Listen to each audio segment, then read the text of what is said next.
भाई इधर, इसके पहले तो हम आप लोगों को इसके बारे में बता ही चुके हैं कि मानव में अनुवांशिक अनियमितता के कारण, मतलब जो अनुवांशिक रोग होते हैं, अनियमितता का मतलब होता है कुछ हमारे शरीर में अनियमित संरचनाएं हो जाती हैं या कुछ परिवर्तन आ जाते हैं जिसके कारण क्या होता है, कुछ रोग उत्पन्न हो जाते हैं। तो सबसे पहले हम पढ़ेंगे कि जो गुणसूत्र मनुष्यों में पाए जाते हैं, जब उसमें अनियमितता आ जाती है या उनमें परिवर्तन आ जाते हैं तो कौन कौन से रोग होते हैं। तो उसके पहले आपको याद होना चाहिए कि जो गुणसूत्र होते हैं, गुणसूत्र मानव में कितने पाए जाते हैं। तो गुणसूत्रों की संख्या जो होती है 46 पाई जाती है।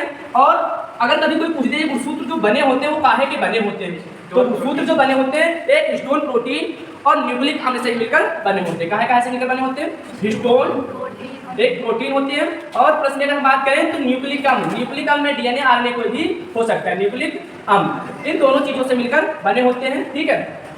उन्हीं को हम कहते हैं गुणसूत्र, और ये कोशिका के केंद्र में पाए जाते हैं। दूसरी बात अगर करें, जो गुणसूत्र होते हैं उन गुणसूत्रों की संख्या कितनी पाई जाती है, 46। ये जो 46 गुणसूत्र पाए जाते हैं, ये मानव की प्रत्येक कायिक जन्म कोशिका में गुणसूत्रों की संख्या 46 होती है। प्रत्येक कायिक जनन कोशिका में इतने पाए जाते हैं। मतलब कभी कभी क्वेश्चन पूछ लिया जाता है मनुष्यों में गुणसूत्रों की संख्या कितनी होती है, तो सीधा क्वेश्चन तो हमारा आता है 46, लेकिन वो क्वेश्चन पूछने का स्टाइल या जो भी होता है तरीका वो गलत होता है। कि मतलब क्वेश्चन क्या पूछा जाना चाहिए कि मानव के प्रत्येक कायिक कोशिका में गुणसूत्रों की संख्या कितनी होती है, 46। बल्कि क्वेश्चन ऐसा नहीं पूछा जाना चाहिए कि बताओ भैया गुणसूत्रों की संख्या कितनी होती है मनुष्यों में। तो अगर मनुष्यों में गुणसूत्रों की संख्या पूछी जाएगी तो बहुत सारे होते हैं, लेकिन प्रत्येक कायिक कोशिका में गुणसूत्रों की संख्या 46 पाई जाती है।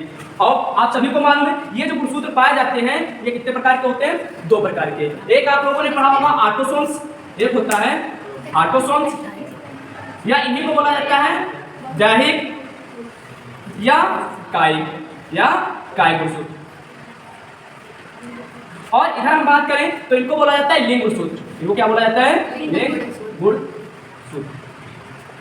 तो होता क्या है, या इनको बोला जाता है सेक्स क्रोमोसोम, इनको बोला जाता है सेक्स क्रोमोसोम्स बोला जाता है, ठीक है। अब अगर बात की जाए ये जो ऑटोसोम्स या कायिक गुणसूत्र या दैहिक गुणसूत्र होते हैं, इनकी संख्या कितनी होती है, तो इनकी संख्या कितनी होती है, इनकी संख्या 44 होती है, या इसको हम 22 जोड़ी भी कह सकते हैं। यहाँ पे इनकी संख्या कितनी होती है, 2 या 1 जोड़ी पाई जाती है, ठीक है भाई। अगर इनकी बात की जाए ऑटोसोम्स का कार्य क्या होता है, तो ये शरीर का निर्माण करते हैं। काहे का निर्माण करते हैं, शरीर का निर्माण करते हैं, शरीर का निर्माण करते हैं। अच्छा, इनका कार्य क्या होता है, ये लिंग निर्धारण का कार्य करते हैं। ये जो नई संतान बनती है वो नर है व मादा, ये कौन कार्य करता है, और ये नर हो या नर हो या मादा दोनों में कैसे पाए जाते हैं, एक समान पाए जाते हैं। ये नर में XY पाए जाते हैं और मादा में X पाए जाते हैं।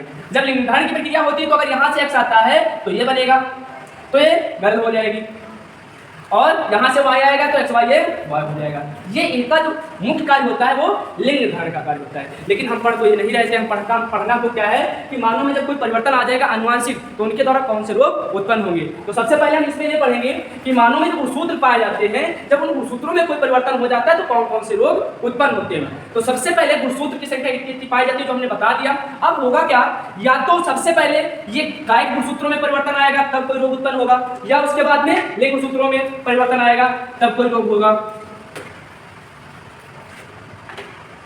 जैसे सबसे पहली हेडिंग यहां पे पड़ेगी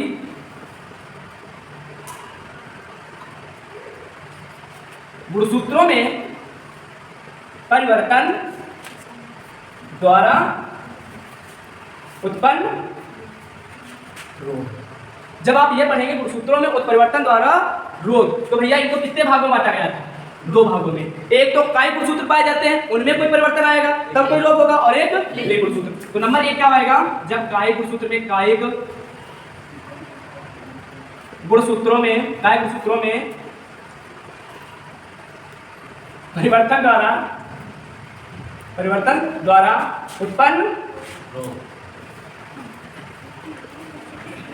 हो, एक तो ये। दूसरा क्या आएगा, लिंग गुणसूत्रों द्वारा, लिंग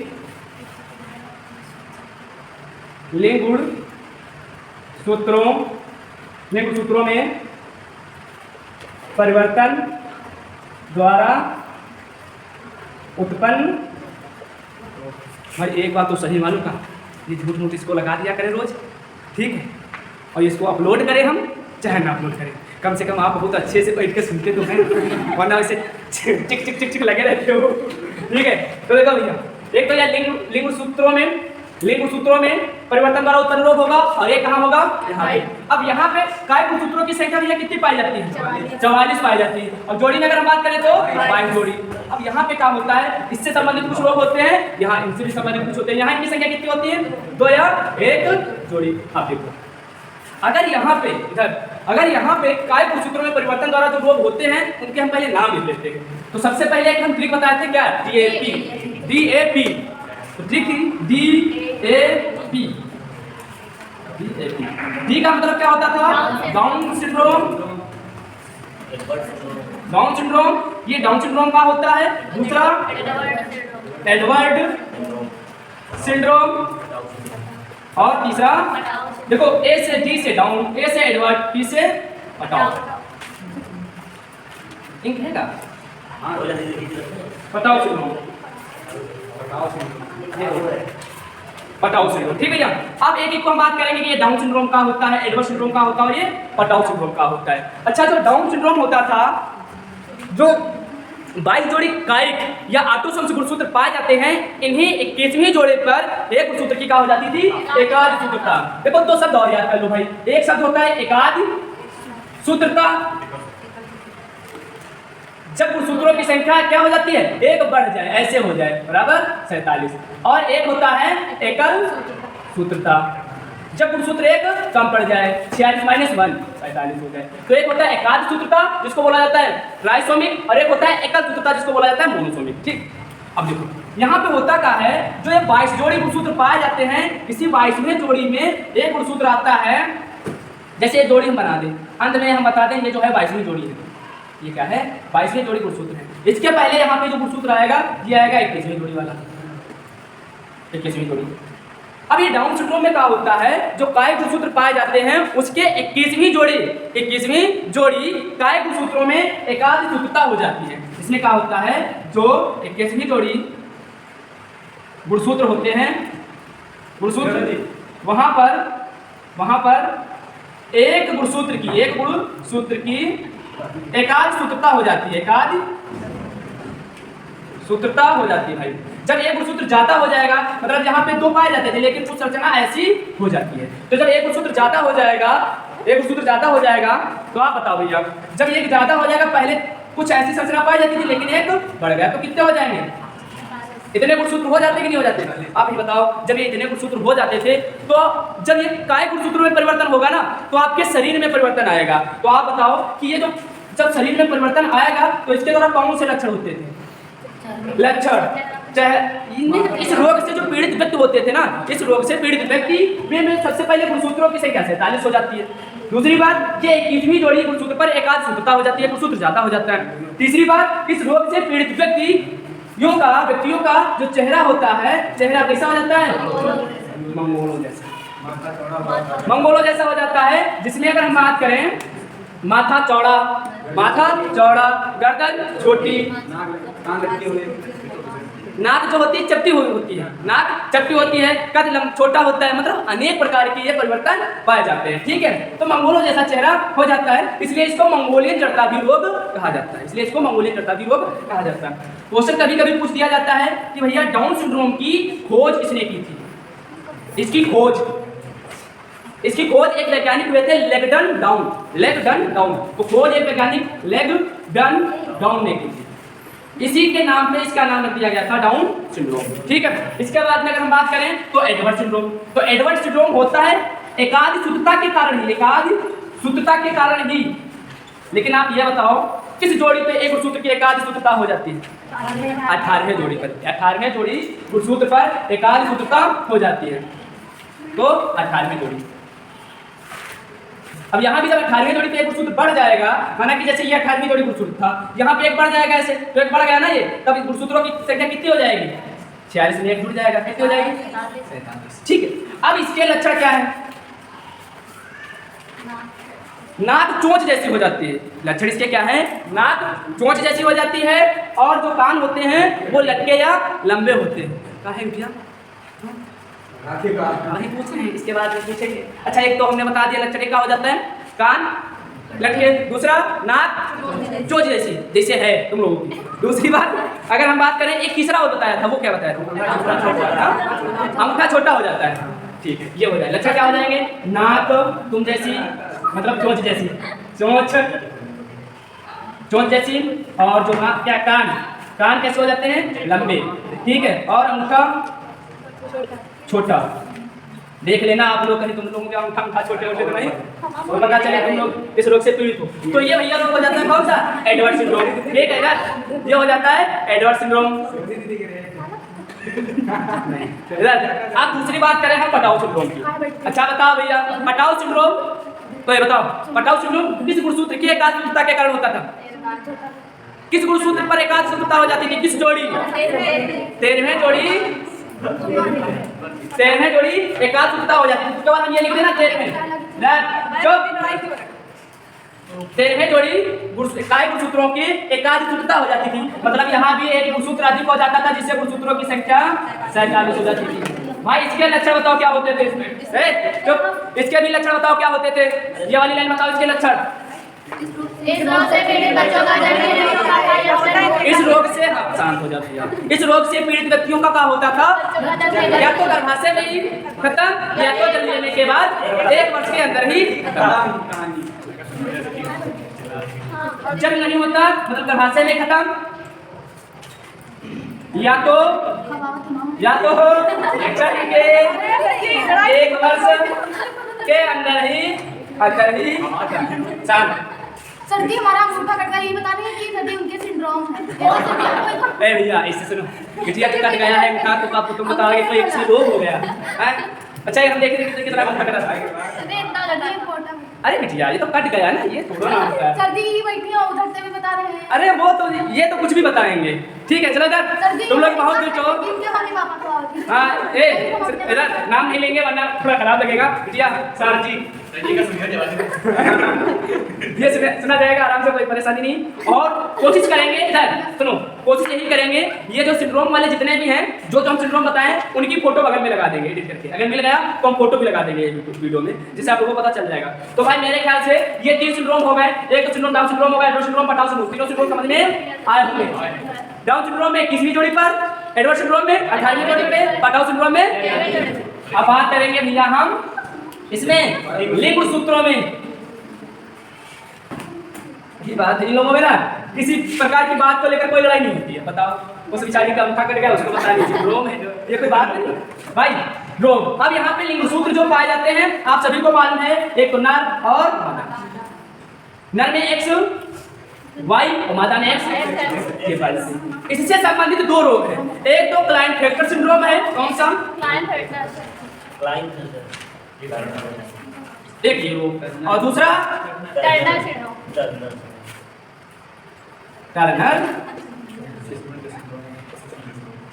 भैया देखो, एक टर्नर सिंड्रोम, एक क्लाइनफेल्टर सिंड्रोम, एक टर्नर सिंड्रोम। ये जो रोग होता है ये वाला, ये नर व मादा दोनों में होता है। अब कैसे होता है देखो, इसमें क्या होता है, एक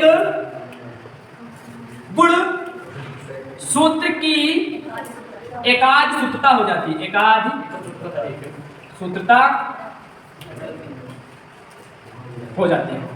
और किन में होती है, लिंग गुणसूत्रों में। किन में होती है, लिंग गुणसूत्रों में। अब सुनो, अगर भाई ये नर के पुरुष, ये नर वाले हैं, अगर यहाँ पे एक X गुणसूत्र बढ़ जाए तो इधर से पुरुष, लेकिन X से कैसे नजर आएगा, मादा। तो ये जो पुरुष होगा तो इसके अंदर नर वाले लक्षण और मादा वाले लक्षण दोनों विकसित हो जाएंगे। इसके जो जनन अंग होंगे वो अल्प विकसित होंगे, इसके जो जनन अंग होंगे वो अल्प विकसित होंगे।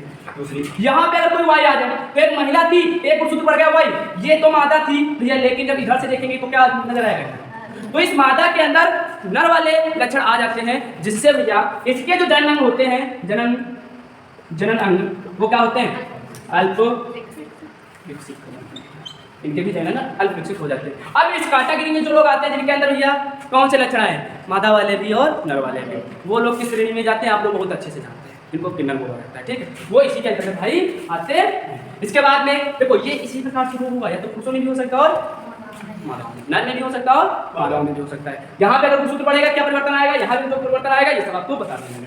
अब टर्नर सिंड्रोम, यह रोग मुख्यतः क्या होता है, मादाओं में ही होता है, मादाओं में ही होता है। क्या बोला मैंने? टर्नर सिंड्रोम, यह रोग मुख्यतः मादाओं में ही होता है। दूसरी बात अगर हम बताएं कि यह रोग जो होता है, जो लिंग गुणसूत्र पाए जाते हैं, लिंग गुणसूत्र के एकल सूत्रता के कारण, एकल का मतलब एक कम पड़ेगा ना, एकल सूत्रता के कारण होता है। यह रोग लिंग गुणसूत्रों के एकल सूत्रता के कारण, मतलब एक गुणसूत्र कम पड़ जाता है। तो आपको मालूम है जो काय गुणसूत्र पाए जाते हैं वो 44 पाए जाते हैं, और यह रोग महिलाओं में होगा तो महिलाओं में जो गुणसूत्र पाए जाते हैं एक्स ये पाए जाते हैं। लेकिन एक गुणसूत्र जब ये वाला लिंग गुणसूत्र कम पड़ेगा तो 44 प्लस एक्स और 0 बराबर अगर करेंगे तो ये बताओ 44 एक 45 कितने बचेंगे? इस रोग से जो पीड़ित महिला होती है वो संतानों को जन्म नहीं दे पाती, नपुंसक कहलाती है। ऐसी संतान क्या कहलाती है? इस रोग से पीड़ित महिला या माता, इस रोग से पीड़ित माता संतानों को जन्म नहीं दे पाती। जब संतानों को जन्म नहीं दे पाती है उस महिला को हम लोग क्या बोलते हैं? नपुंसक। ऐसे महिला। तो भाई ये 5 प्रकार के जो सिंड्रोम थे ये समझ में आए। अब इसके बाद में हम पढ़ेंगे, ये तो पढ़ा मैंने गुणसूत्रों के परिवर्तन द्वारा, अब पढ़ेंगे मनुष्यों में जो जीन पाए जाते हैं, जीन परिवर्तन द्वारा। अब पढ़ लीजिएगा, इधर बिटिया जो उस दिन छूट गया था ना वो पढ़ाने जा रहे हैं, वो छूट लिख लो, घूम लेना, वो जरूरी है। कहीं घूमते कहाँ है, बस वहीं तक जाते हैं। ललित की दुकान पर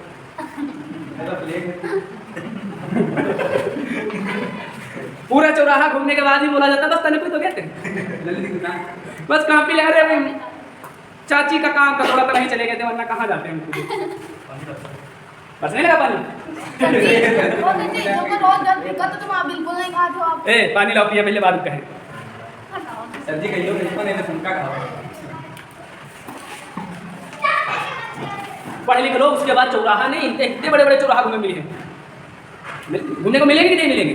पता नहीं कौन धंधा बना लो वैसे। अब ये क्या पढ़ेंगे? मानव में जीन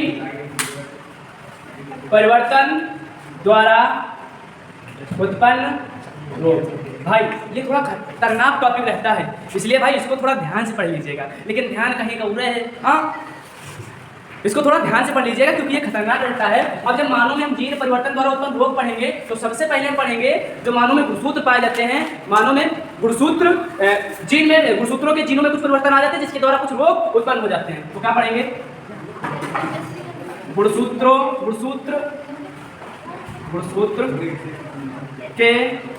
गुणसूत्र के जीन में परिवर्तन द्वारा उत्पन्न रोग। इधर भैया पीछे, ये भी भैया गुणसूत्र के जीन, जो गुणसूत्र के जीन होते हैं, गुणसूत्रों पर जो जीन पाए जाते हैं, जब उनमें परिवर्तन आ जाएगा तो कौन कौन से रोग होंगे? अब भैया यहाँ भी इसको भी हम कितने भागों में बांटेंगे? 2 भागों में, एक तो काय गुणसूत्र के जीन और एक तो लिंग गुणसूत्र। एक पढ़ेंगे हम भैया कायिक गुणसूत्र के जीन में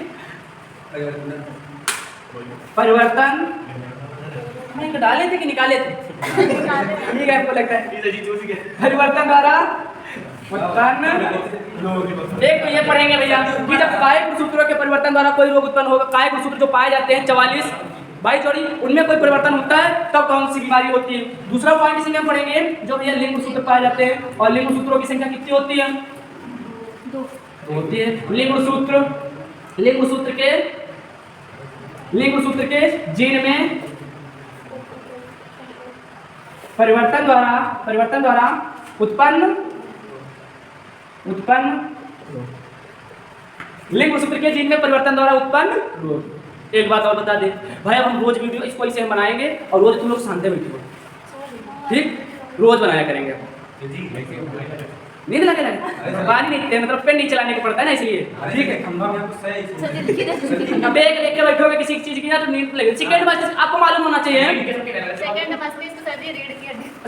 सेकंड मस्तिष्क, अब देखो जिनके मस्तिष्क होगा उन्हीं को तो नींद लगेगी। क्या पता इनके सेकंड मस्तिष्क हुई ना करे। मुझे नहीं सेकंड मस्तिष्क में देखो पहला मस्तिष्क तो है वो ये ब्रेन, दूसरा मस्तिष्क होता है रीढ़ की हड्डी। अब इसको आप फेंक देंगे तो इसको आराम मिलेगी, जब इसको आराम मिलेगी तो आपका पहला वाला भी दिमाग आराम से सोचेगा। अच्छा रहेगी लड़कियों की बात तो क्या बताइए मैं, उनका दिमाग को ना याद दिमाग बड़ा वाला दिमाग होता है, पहला वाला सेकंड वाला दिमाग हो सकता है ना होता है, इसलिए चलो दूसरा वाला नहीं वो कहावत है सेकंड वाला दिमाग जो होता है कितनों में होता है फर्स्ट वाला कुछ नहीं। भाई एक तो लिंग सूत्रों के जिनमें परिवर्तन वाला उसको हम पढ़ेंगे और दूसरा पढ़ेंगे क्लास करा दो।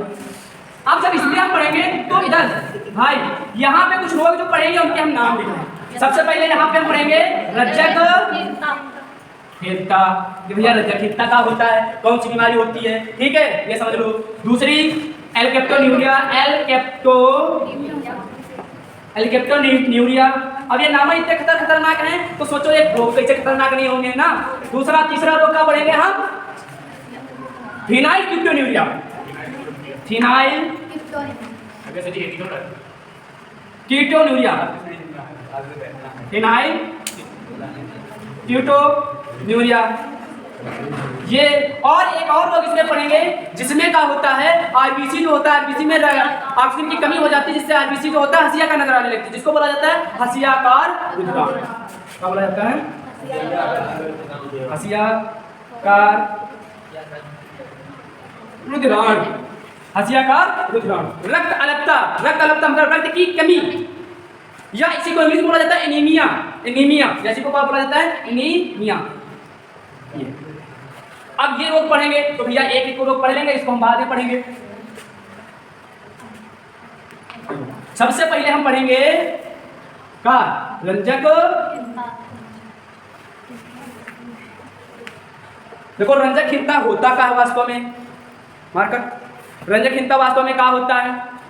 रंजक हिंता वास्तव में क्या होता है? अगर आप इस रोग से पीड़ित हैं तो आपके त्वचा का रंग और आपके बालों का रंग सफेद और पुतलियों का रंग, ये इसके लक्षण भाई। अगर आप इससे पीड़ित हैं, यदि इससे पीड़ित हैं तो त्वचा बाल कैसे होंगे? सफेद।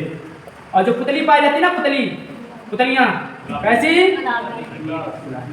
ये तो इनका लक्षण है। अगर कोई संरचना समझ जाओ त्वचा हमारी सफेद होती चली जा रही है, ठीक है, तो गोरापन अलग होता है। अगर सफेद होती चली जा रही है तो समझ जाओ भैया हमारे अंदर कोई बीमारी पनप रही है, ठीक। अब होता क्या है? ये होता किसके द्वारा है? तो हमारे शरीर में एक एंजाइम बनता है, एक एंजाइम बनता है। सबसे पहले उस एंजाइम का जो नाम होता है टायरोसिनेज।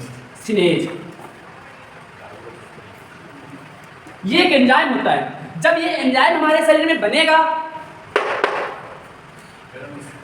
जब ये एंजाइम हमारे शरीर में बनेगा भाई, जब ये बनेगा तो हमारे शरीर में एक वर्णक बनता है, जिसके कारण त्वचा का रंग और बालों का रंग जैसा होता है, मतलब सामान्य नॉर्मल रहता है, मतलब त्वचा का रंग काला, बालों का रंग भी काला। एक वर्णक बनता है जिसका नाम होता है मेलेनिन। जब ये बनेगा तो हमारे बालों का रंग, हमारे त्वचा का रंग और हमारी पुतली का रंग कैसा होगा? नॉर्मल, ऐसा मतलब त्वचा काली, बाल काले, पुतलियों का रंग भी लाल। अब ये प्रक्रिया कैसे होती है? तो होता क्या है, ये जो टायरोसिनेज एंजाइम होता है ये प्रबल जीन के द्वारा बनता है। किसके द्वारा बनता है? प्रबल जीन द्वारा। देखो पूरी प्रक्रिया कैसी होती है। अगर आपके शरीर में ये प्रबल जीन बोले तो प्रबल जीन को कैपिटल ए और एक प्रबल होता है कैपिटल ए। अगर ये आपके शरीर में है तो कौन सा एंजाइम बनेगा? टायरोसिनेज। तो कौन सा बनेगा भाई? तब बनता है टायरोसिनेज। कौन सा एंजाइम? टायरोसिनेज। जब ये टायरोसिनेज बनेगा, तुम चाहिए पंखा बांध दीजिए, ऐसे ऐसे चलो ना। ये बता रहे थे सर जी, एक बार बता दो। फिर उन्होंने कहा बता देंगे सर, हम अपना पूछेंगे। कह रहे थे यार क्या बतावा था, तो आवाज क्या करोगे? देख लो भाई, जितनी बार पढ़ोगे उतना याद रहेगा। टायरोसिनेज, ये टायरोसिनेज बनता है प्रबल जीन की उपस्थिति में। जब ये बनेगा तो भैया ये वर्णक भी तो बनेगा कौन सा? मेलेनिन। वर्ड। जब ये बनेगा तो हमारे शरीर का रंग कैसा होगा? नॉर्मल। त्वचा काली, बाल काले, पुतलियों का रंग। अच्छा, होता क्या है, कभी कभी ये अप्रबल जीन आ जाता है। अप्रबल जीन, अप्रबल जीन जो होता है स्मॉल।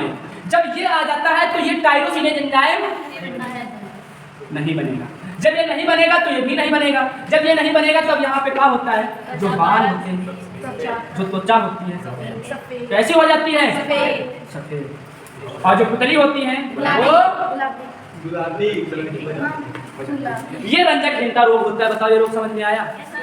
क्या होता है इस रोग से अगर आप पीड़ित हैं तो पुतलियों का रंग गुलाबी, त्वचा का रंग सफेद, और आप लोगों ने देखा होगा सफेद चूहे, सफेद खरगोश, उनमें क्या होता है, उनमें ये मिलेनियम नामक वर्णक नहीं पाया जाता। ये कबूतर भी होते होंगे, चिड़िया भी तरह तरह के होते हैं, ठीक सब होते होंगे। छोड़ो ये बात। अगर बात की जाए, ये बताओ रंजकहीनता समझ में आई?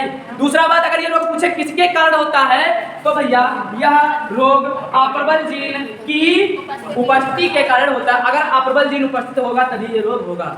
भाई देखो, चाहे कितना खतरनाक कोई भी टॉपिक हो, जब आप उसको बार बार पढ़ेंगे तो भाई वो सरल हो जाएगा। अब दुनिया का कोई भी इंसान आए, आपसे पूछे रंजकहीनता बताओ क्या होता है, चट से तुम बताओगे कि नहीं बताओगे? ये तो बता ही दोगे कि त्वचा का रंग सफेद काला क्यों होता, क्यों नहीं होता। इसके बाद में हम क्या पढ़ेंगे? एल्केप्टोन्यूरिया। इसके बाद में हम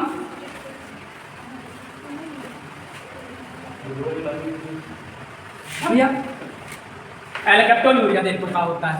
ये आधे सुना है। एल्केप्टो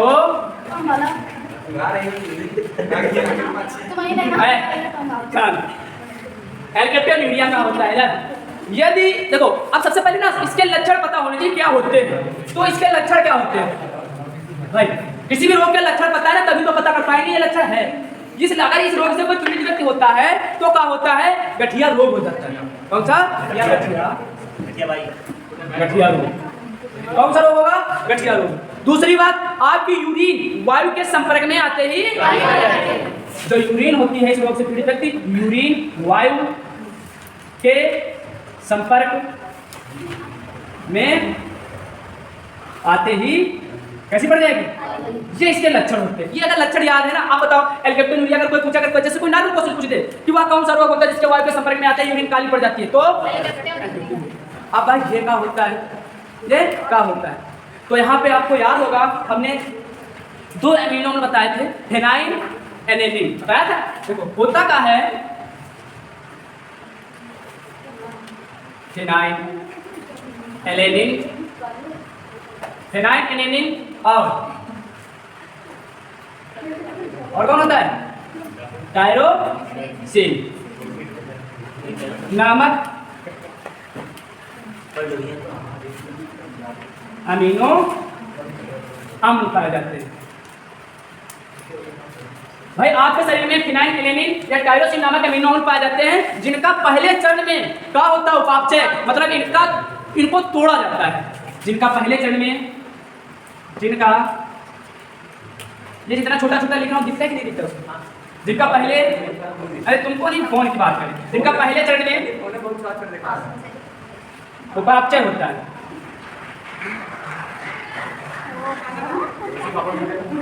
पहले चरण में जब उपापचय होता है, उपापचय के फलस्वरूप ये टूट जाएंगे, मतलब ये टूटेंगे पहले चरण में। टूटने के बाद में किस अम्ल का निर्माण होता था? होमोजेंटेसिस, जिसके नाम थोड़ा खतरनाक है। क्यों? जिसके फल स्वरूप होमोजेंटेसिस, होमोजेंटेसिस अम्ल का, होमोजेंटेसिस अम्ल का निर्माण होता है। भैया अब होता क्या है, जब दूसरा चरण आता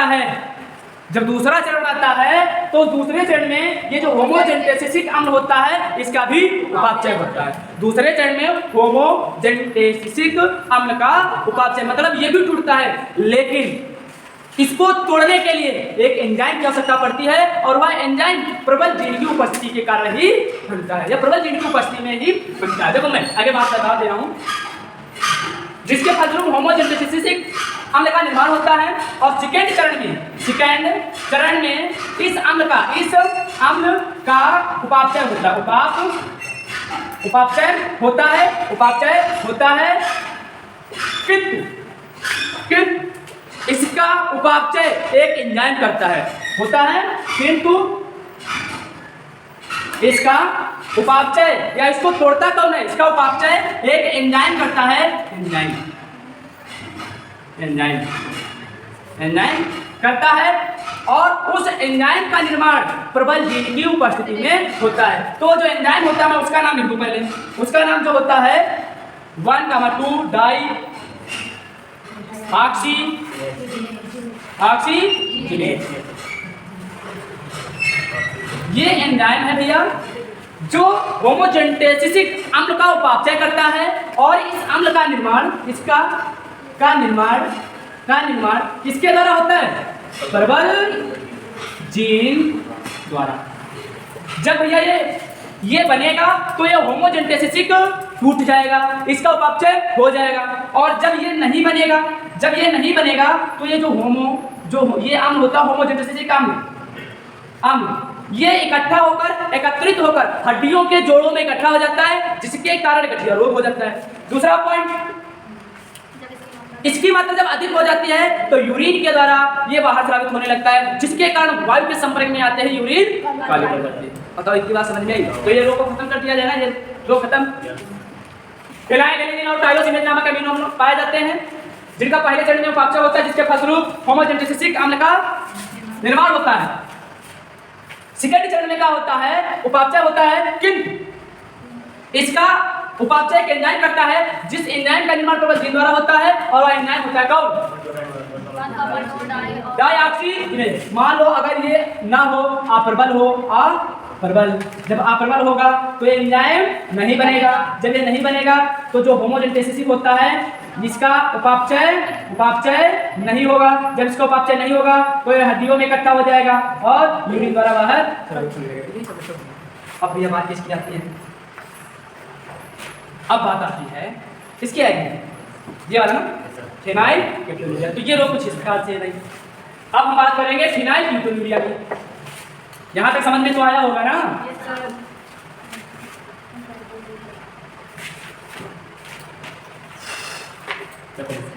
रोग अब आएगा फिनाइल कीटोन्यूरिया।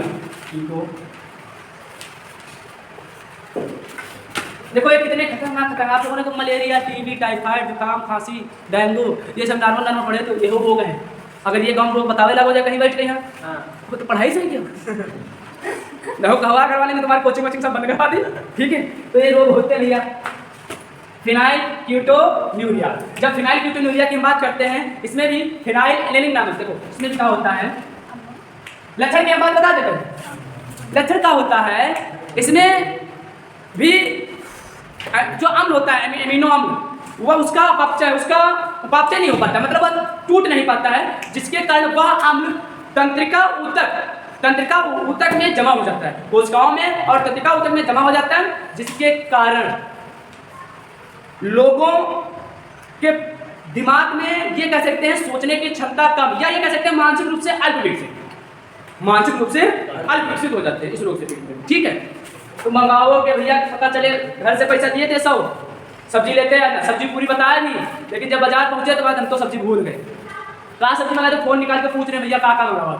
तो ऐसे ही लोग जिनको बोला जाता है मानसिक रूप से अल्प विकसित। तुम घर से भेजा किसी को कि जाओ भैया ये सामान लेके आना है, बहुत जल्दी 12 बजे तक आ जाओ, अभी भैया के भूल, रास्ते में यहाँ पर हमारे चेंज हो रही थी, मैच वैच खेलने लगे, शाम 4 बजे पहुंचे। तो ऐसे लोग क्या होते हैं मानसिक रूप से खाली ट्रिपल लाठी नहीं चप्पल लाठी चाहिए। जो एमिनो अम्ल होता है फिनाइल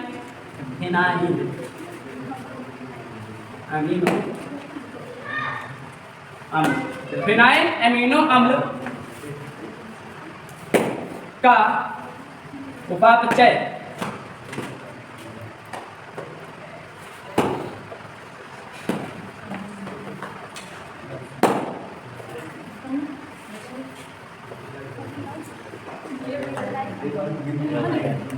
देखो जो फिनाइल एमिनो अम्ल होता है, फिनाइल लिख ना, फिनाइल एमिनो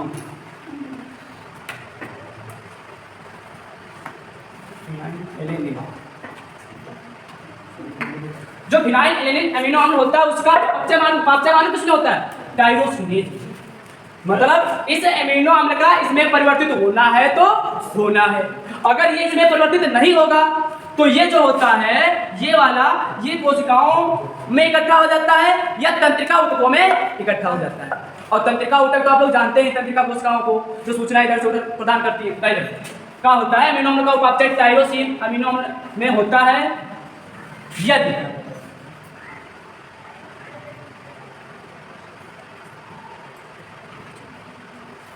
इस फिनाइल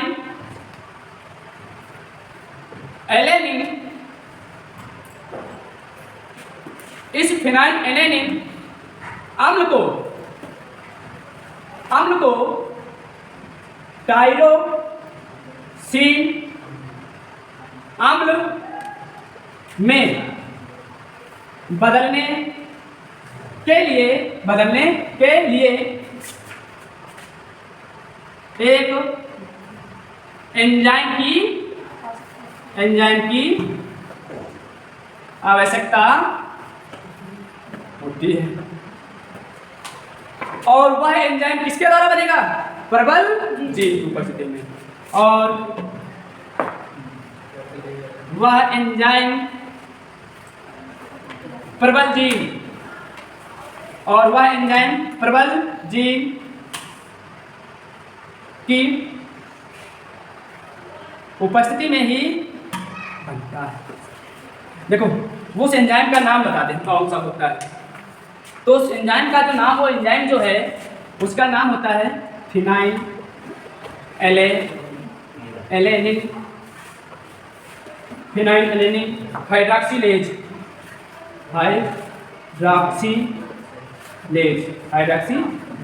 भैया इधर सुनो, ये वो एंजाइम है जो फिनाइल एलेनिन को किसमें बदल देगा? टायरोसिनेज। और इस एंजाइम का निर्माण किसके द्वारा होगा?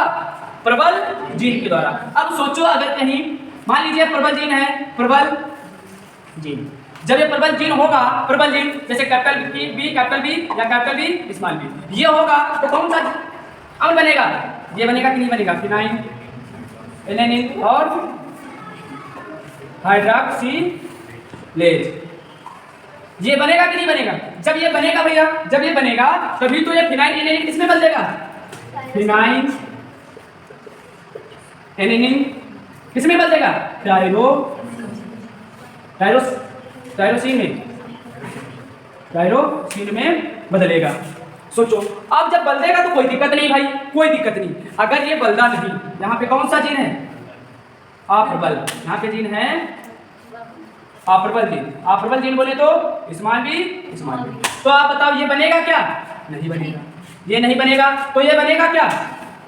तो यहाँ पे ये तो बनेगा नहीं भाई। जब ये इसमें टूटेगा नहीं तो ये भी नहीं बनेगा। जब ये नहीं टूटेगा ना तो क्या होगा? ये जो फिनाइल, एक मिनट, जब ये बनेगा नहीं तो ये जो होता है ये फिनाइल एलेनिन, ये फिनाइल एलेनिन का इसमें परिवर्तित होगा टायरोसिन में।